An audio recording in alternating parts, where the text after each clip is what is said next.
Hi friends, ఎలా ఉన్నారు? అందరూ బాగున్నారా? మేము చాలా బాగున్నామండి. ఈరోజు మా అబ్బాయి సేమియా చేయమన్నాడు.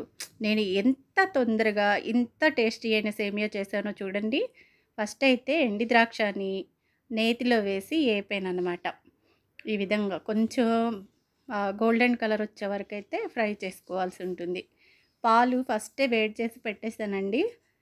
కొంచెం అంటే పాలు కాగబెట్టి పెట్టుకోవాలి. అవి కొంచెం చల్లార్చుకోవాలన్నమాట. అలాగే జీడిపప్పు కూడా వేపుకోవాల్సి ఉంటుంది. గోల్డెన్ కలర్ రావాలండి ఇవి కూడా.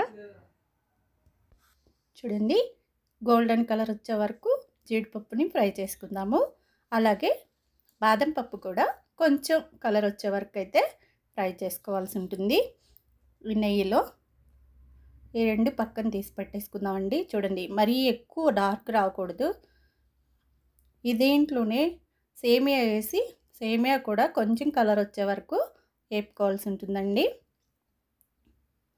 చూడండి, ఈ విధంగా కొంచెం కలర్ రావాలి. ఇది ఒక ప్లేట్లో పెట్టేసుకుందాం.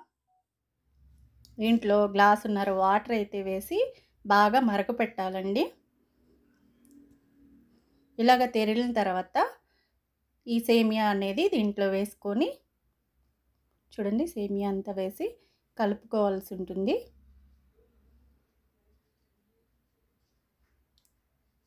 ఈ విధంగా వాటర్లో సేమియాను మిక్స్ చేసుకోవాలి.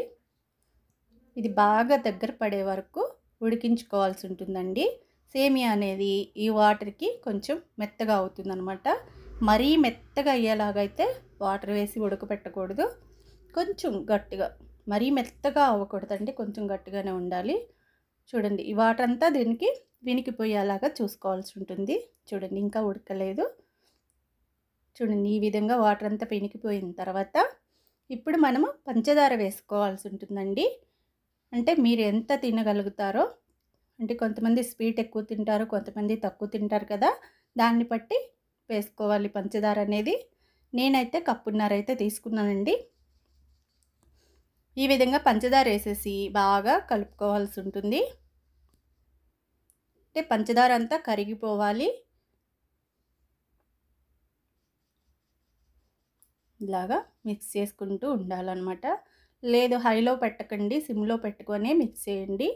పంచదార కరిగే వరకు అయితే మిక్స్ చేస్తూ ఉండాలి. లేదంటే హైలో పెట్టారంటే మాడిపోయే ఛాన్స్ ఉంటుంది. నేను పంచదార సరిపోదేమని ఇంకొంచెం వేస్తానండి. అంటే 2 కప్పులు పంచదార అయితే తీసుకున్నాను. అది కూడా చిన్న కప్పుతో అండి, పెద్ద కప్పుతో అయితే తీసుకోకూడదు. టీ గ్లాస్ ఉంటుంది కదా, దాంతో 2 అయితే తీసుకున్నాను నేను. అంటే మరి చిన్న టీ గ్లాస్తోనే తీసుకున్నానండి, పెద్దది కాదు. ఇలాగ కరిగిపోయే వరకు కలుపుతూ ఉండాలి. దీంట్లో మనం ముందుగా ఫ్రై చేసి పెట్టుకున్న జీడిపప్పు, బాదం పప్పు, కిస్మిస్ వేసుకోవాలండి. వేసుకొని బాగా కలుపుకోవాలి. ఇదంతా మిక్స్ అయ్యేలాగా చూసుకోవాలి.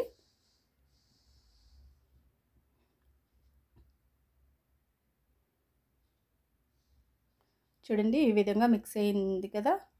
ఇంకొంచెం అయితే ఈ షుగరు కరిగే వరకు మిక్స్ చేసుకున్నాక మనం ముందుగా కాగబెట్టుకున్న పాలు ఇందులో పోసుకోవాల్సి ఉంటుందండి. పాలు కాగబెట్టి పోసుకోవడం వల్ల ఇరిగిపోవన్నమాట, బాగుంటుంది. అదే లేదు పచ్చిపాలు కానీ పోసుకున్నామంటే ఇరిగిపోయే ఛాన్సెస్ ఉంటాయి. కాబట్టి పాయసం అనేది ముక్కలు ముక్కలుగా కనిపిస్తుంది అన్నమాట పాలు. అలా కాకుండా కొంచెం, అంటే మన పాలు బాగానే కాగబెట్టుకుంటాం కదా, ఆ విధంగా కాగబెట్టుకొని ఇందులో పోసుకోవాల్సి ఉంటుంది. ఇప్పుడు ఈ వేడి ఆ వేడి అనేది సరిపోతుంది కాబట్టి ఇరిగే ఛాన్సెస్ ఉండవు అన్నమాట పాలు. చూడండి, కొంతసేపు అయితే దగ్గర పడే వరకు అయితే ఉడకపెట్టాల్సి ఉంటుంది పాలతో. ఈ విధంగా ఉన్నప్పుడు మనము గిన్నెలో తీసుకోవాలండి. అంటే ఇంకొంచెం దగ్గర పడ్డాక మనకి గిన్నెలో తీసుకుంటే గట్టిగా అవుతుందన్నమాట. కొంచెం ఇట్లా ఉన్నప్పుడే తీసుకుందాము. చూడండి, మనం గిన్నెలోకి తీసుకోవాల్సి ఉంటుంది.